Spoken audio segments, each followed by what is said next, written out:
Maceratul de urzici se poate folosi ca îngrășământ, ca insecticid sau chiar pentru a combate unele buruieni. Ca fertilizant foliar, compoziția diluată se stropește pe frunzele plantelor sau se poate face o udare la rădăcină. Nu se vor stropi plante sensibile la fierul conținut de urzică, plante precum roșiile sau trandafirii. Preparatul din urzică este eficient contra insectelor, dar pentru această lucrare, macerarea nu trebuie să depășească 3 zile, după care se strecoară și se stropesc plantele cu maceratul nediluat. Maceratul din frunze de urzică ajută și la descompunerea gunoaielor peste care trebuie stropit din abundență. Cum se prepară maceratul de urzică? Prima colectare a urzicilor. Urzicile se mărunțesc cu un cuțit sau o foarfecă și se pun în vasul de plastic.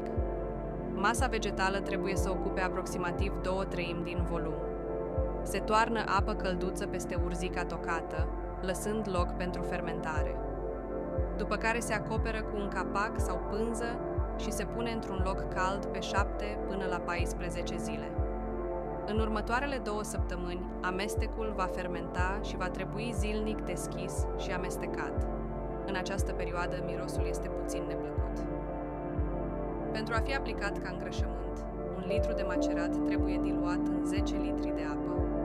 La fiecare plantă adultă se aplică 1 litru de produs, iar pentru cele tinere, 0,5 litri o dată la 2 săptămâni.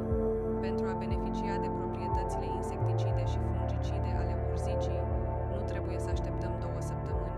Sunt suficiente 24 de ore de fermentare, după care se strecoară, se diluează cu apă în proporție de 1 la 10 și se tratează plantele afectate. Nu se recomandă păstrarea îndelungată a maceratului de urzică, deoarece nutrienții se pierd rapid. Lasă un like și urmărește-mă dacă ți-a